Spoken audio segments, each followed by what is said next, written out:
Oh, brother. Okay, let's dive into it, shall we? Today, we are going over a post made on dailyfaceoff.com on July 26, 2025. This is from a few days ago, and it dives into some commentary about the Vancouver Canucks and whether or not they'll be Canada's worst team in 2025-2026. Now, here's the thing. When I read this, my immediate instinctual reaction was, okay, no, they won't be that bad. They're not going to be Canada's worst because Calgary exists, right? The Flames are in there. They might trade away Kadri, this and that. They're getting younger. They're in more of a transitional period here too. So why is Vancouver going to be penciled in as Canada's worst? Well, let's dive into this article, shall we? It's going to be linked in the description if you want to go out there and read this yourself. But normally, on Daily Faceoff Live, you would be used to seeing Frank Seravalli on the show, going out there and giving his take. But unfortunately, if you hadn't been paying attention, Frank Seravalli is no longer with Daily Faceoff, so he doesn't really do these shows anymore. He does the BR Open Ice show on Bleacher Report's YouTube channel to millions and millions of subscribers. But still, on the Daily Faceoff Live show, you've got Tyler Yaremchuk and Matt Larkin, who had ranked all 7 of Canada's NHL teams, and asked whether or not if Vancouver's offseason helped them make it good enough to get back into the Stanley Cup playoffs.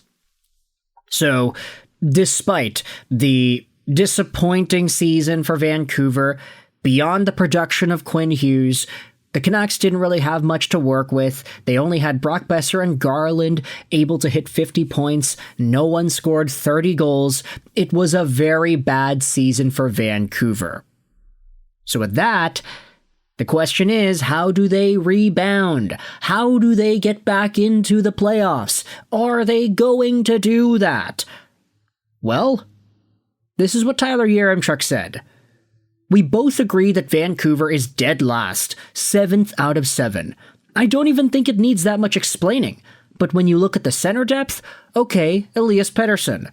What is he? Even if he takes a big step forward and he is a bona fide top-line center for you, you're still taking a gamble on Filipino finding a way to be healthy.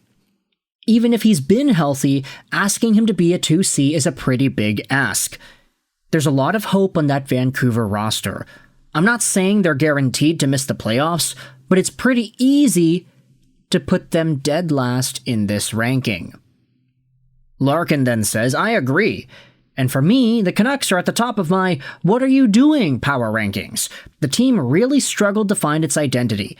They weren't good enough to make the playoffs, and what have you added to this roster?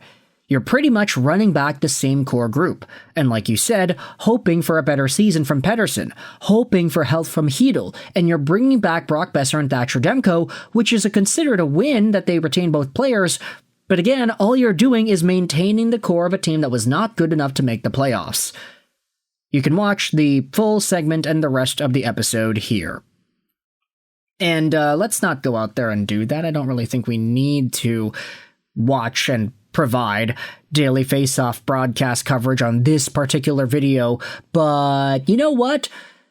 Here's the thing. When it comes to Vancouver, the way the team is assembled and this assessment about the Canucks from Matt Larkin and Tyler Yaremchuk, it's hard to really disagree with it. You know, the Canucks were a bad team last year. The Canucks didn't really add anybody this year, except for Evander Kane, but then again, they lost out on Pius Suter, so it's essentially Kane and whomever else it is that you want to bring up from Abbotsford, Atu Ratu, Arshdeep Baines, and Pius Suter and Dakota Joshua out. Other than that, the Vancouver Canucks are bringing back a lot of the same pieces that were not really all too great last year, and hoping that everybody improves. Now, I reasonably think that there is justifiable evidence that you can get excited and you can be hopeful for improvement out of guys like Besser and Pettersson and Demko and everybody. You want to see guys get back up to health. You want to see guys play 82 games, and you want to see these guys get back to the form that they were at in 2023, 2024. But honestly, I can understand why, from a neutral perspective, Daily Faceoff, these guys are not affiliated with anybody. From a neutral perspective, they look at a team that was pretty much assembled the same way as it was last year and say, yeah, they were bad last year. How do we project them to do well this year? Pettersson, you need this guy to bounce back. You need him to be a 100-point guy. Chytil, you need him to play. You need him to be an 82-point guy. 82-point, yeah, that would be great. 82-game guy, excuse me. Evander Kane, okay, he's the P.S. Suter replacement. If you say he gets 20 goals, well, guess what? Suter also had 20 goals, so that's almost the same thing. DeBrusk and Besser are the same as last year. Demko is back. You have Garland, who is still here. I mean, I think on paper, there are a lot of really interesting and productive assets the Vancouver Canucks have when you think about the players individually.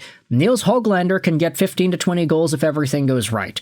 Kiefer Sherwood can get 15 to maybe even 20 goals if everything goes right. Drew O'Connor can be a penalty-killing beast if everything goes right. Garland can be a 50, 60-point, let's just say 20-goal guy if everything goes right. Evander Kane, same thing. Brock Besser, he had 40 goals last season. The year before last season, excuse me. And Jake DeBrusk was one of the most productive Canucks last season here too. There are a number of guys that when you look at the best of what they are capable of, it actually makes a pretty good team. But the fact that almost everybody had a trash season last year altogether does not bode well for anybody on the outside looking at this team. The folks on Daily Faceoff are like, hey, this team didn't really add anybody except for Evander Kane, and you expect us to believe they're going to get better? Well, that's kind of the hope that Patrick Allvin and the rest of Vancouver has for this team. They got no choice. Nobody was available. Unless you make a trade for Mason McTavish tomorrow, this Vancouver Canucks team barely had any options to begin with. It's not like you were going to get Marner. That guy wanted to go to Vegas. Bennett, Marchand, Ekblad, these guys all stayed in Florida. John Tavares stayed in Toronto. There were no opportunities for Vancouver unless you wanted to go out there and make a big swing for Nick Ehlers, which, if you wanted to do that, I mean, would you rather have Evander Kane on the third line and Höglander on the fourth line?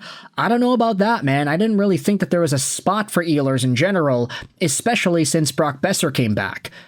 The D-core is really good. I really like this. I don't know why it says Elias Nils Pettersson. I think that's probably a glitch here on Daily Faceoff's behalf. Guys, I'm using your website and I'm plugging your articles. Please get the player names right. Who the hell is Elias Nils Pettersson? But there is going to be some internal competition for playing in Vancouver Canucks D-core for 2025-2026. Hughes, Hronek, Marcus Petey, Tyler Myers, but then you've got Elias Pettersson, you've got Mancini, Villander, Forbort is in there, a lot of guys here. Of course, I think the goaltending is good. If you assume Demko is going to be healthy, knock on wood, of course, then you have a really good tandem here in Demko Lankinen. I mean, aside from getting a big fish guy like a Marner or something, I don't know what else the Canucks could have done. And that wasn't even an option for them. So I think at this point, I understand why Yaremchuk and Larkin are saying, yeah, Canucks are dead last in Canada. We can't be optimistic about it. But that's the thing. Vancouver and Patrick Allvin, I think we all understand that for Canucks fans, we have no choice but to believe in the identity of this group and to believe that they can bounce back. So I want you to let me know your thoughts in the comment section below. Will the Canucks be Canada's worst team in 2025-2026? If not, who is? Is it going to be Calgary? Are the Senators going to fall down?